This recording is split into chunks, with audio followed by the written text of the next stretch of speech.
You think you know someone, until the moment life knocks the wind out of your chest, and you're left lying in a hospital bed, wondering why the person you trusted most doesn't even bother to show up. That's the thing about crisis. It doesn't just break bones or bend steel. It reveals character. It peels people open like fruit, exposing everything underneath. The sweetness or the rot. And trust me, I would know. I'm a paramedic. For almost a decade, I've been the guy you meet on the worst day of your life. When the blood's pouring, when someone's screaming your name, when the lights are flashing and everything feels like it's falling apart, I'm there. I've held hands with people who didn't make it. I've watched fathers collapse beside injured children. I've seen strangers give their coats to bleeding victims. I've seen humanity rise up in ways that can restore your faith in the world.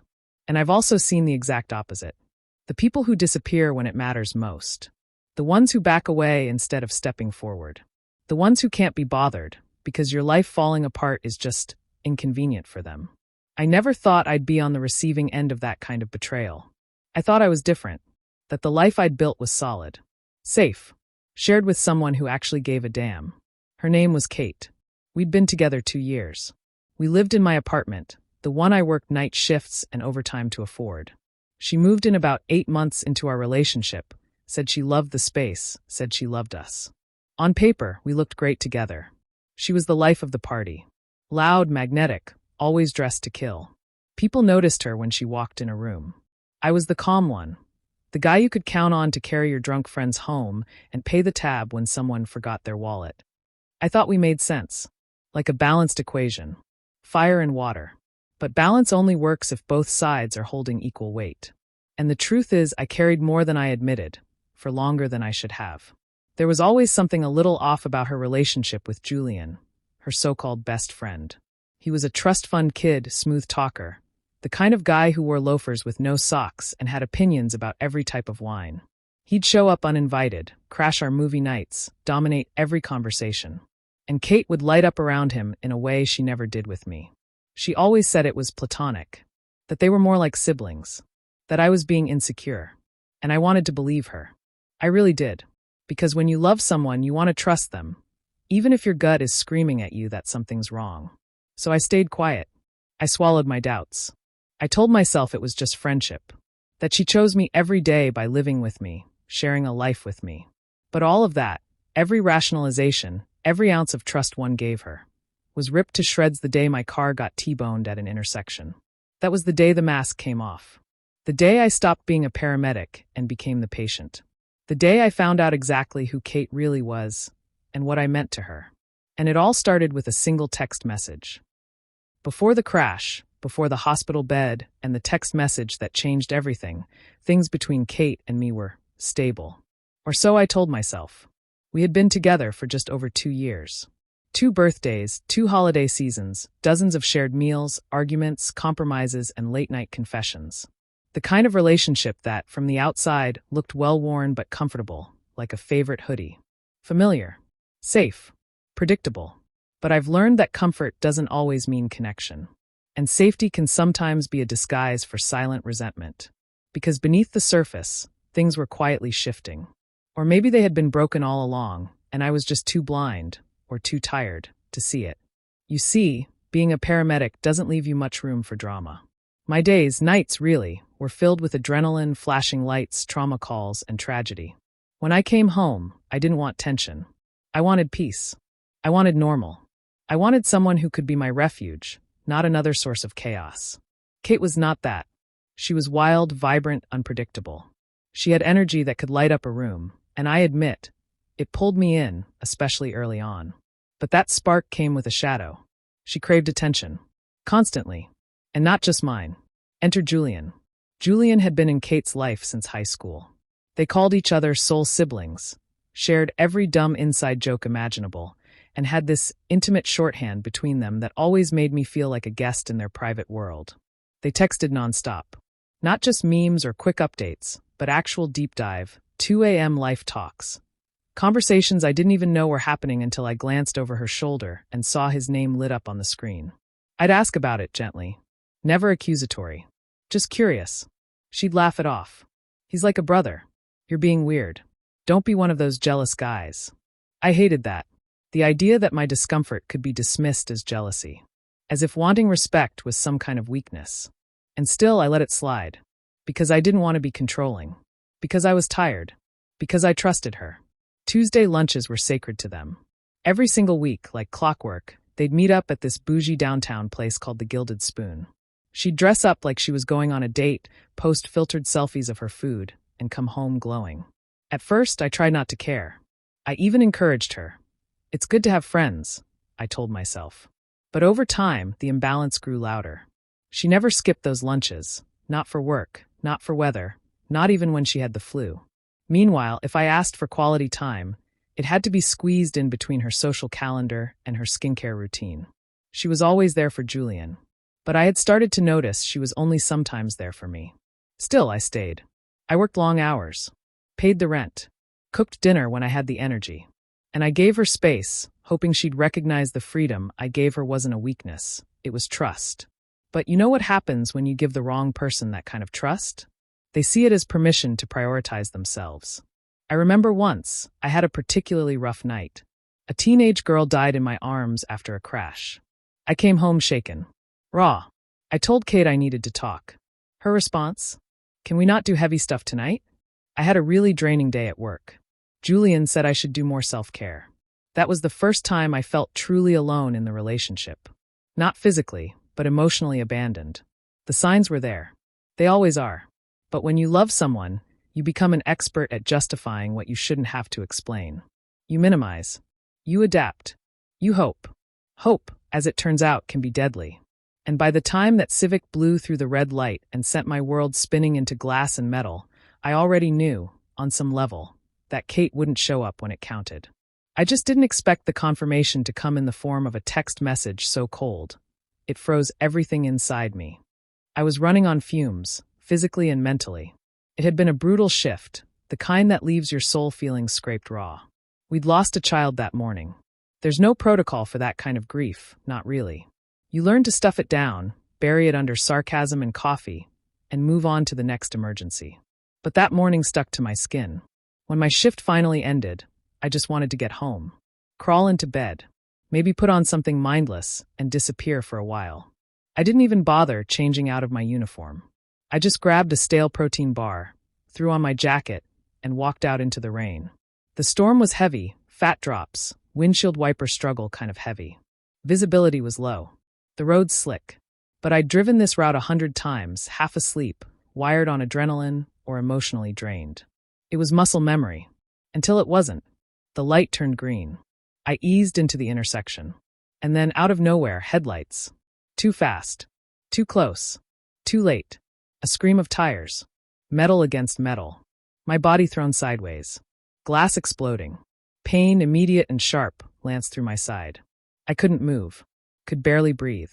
My car was crumpled in on itself, the driver's side door wrapped around me like a cage. And then darkness. A buzzing numbness. Silence. I don't know how long I was out. A minute. 5. Long enough for the chaos to settle and the reality to set in. The first face I saw was familiar. Mike, one of my guys. He looked terrified. Adam. Hey, stay with me. Voices swirled around me.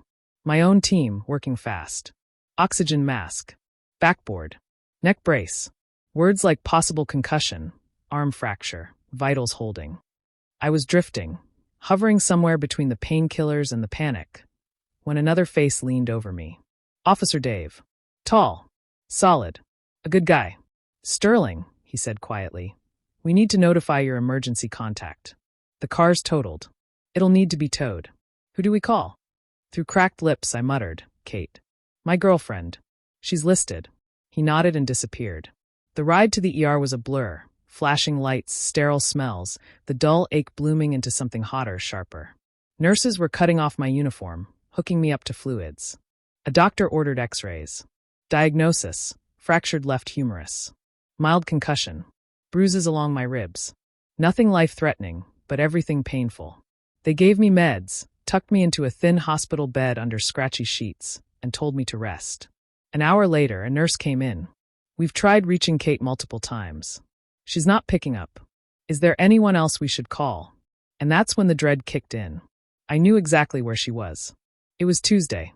Tuesdays were sacred. Lunch with Julian. I reached for my phone, screen cracked, fingers shaky, but it still worked.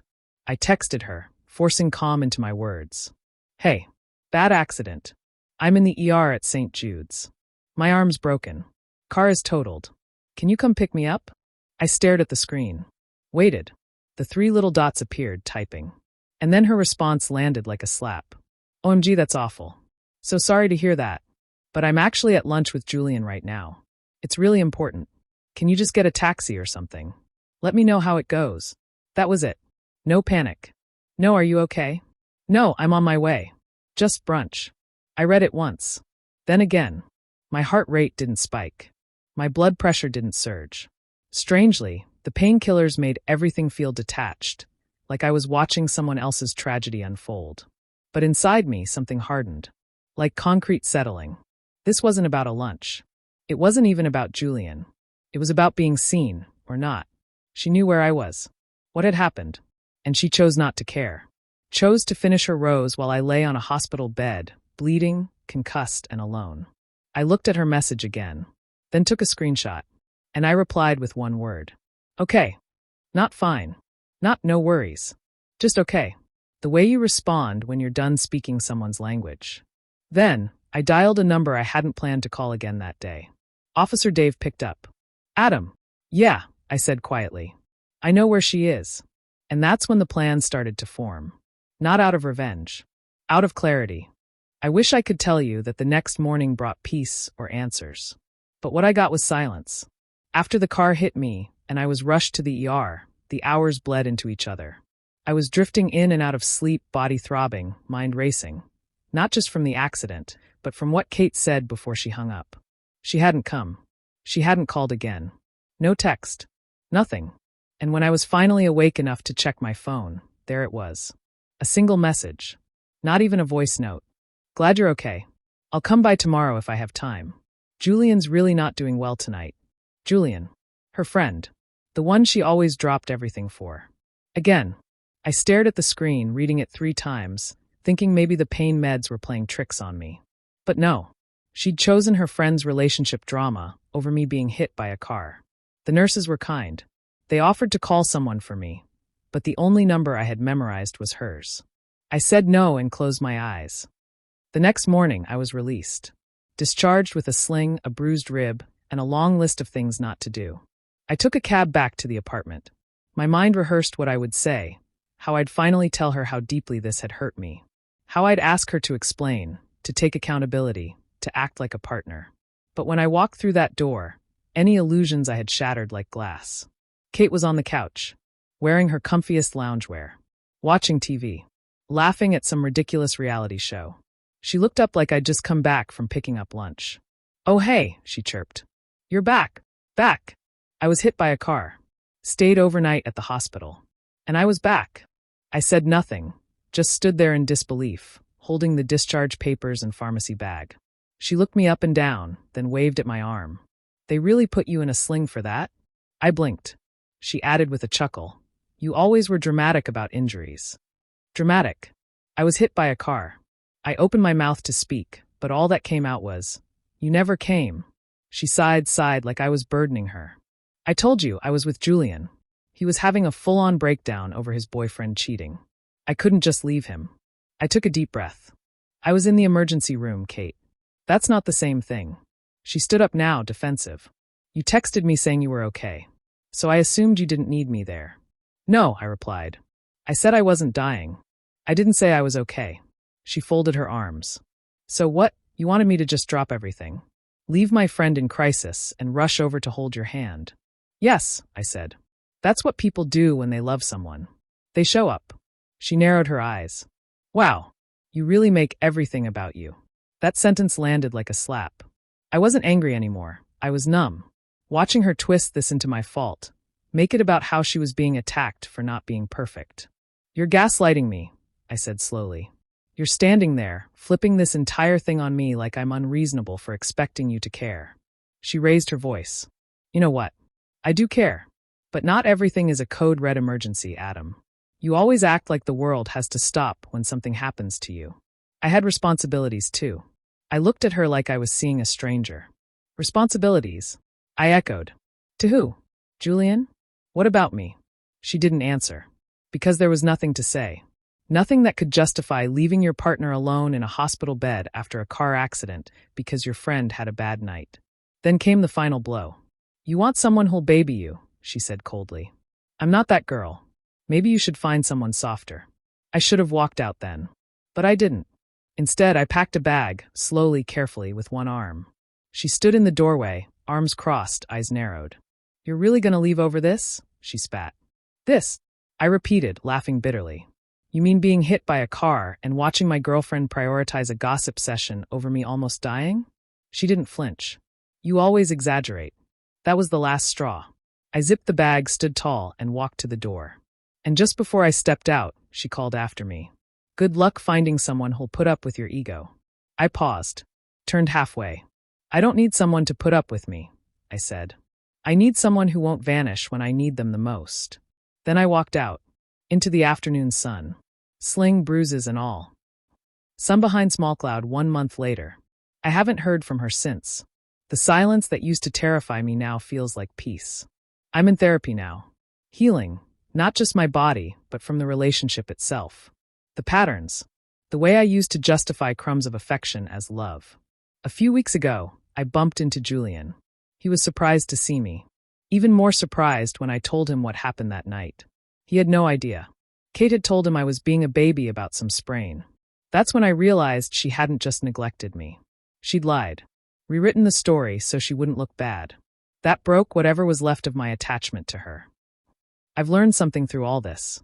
Love isn't about grand gestures. It's about small ones. Being there when it's inconvenient. Showing up when it's scary. Choosing each other, especially when it's hard. Kate loved being seen as a good girlfriend. But when it came time to be one, she disappeared.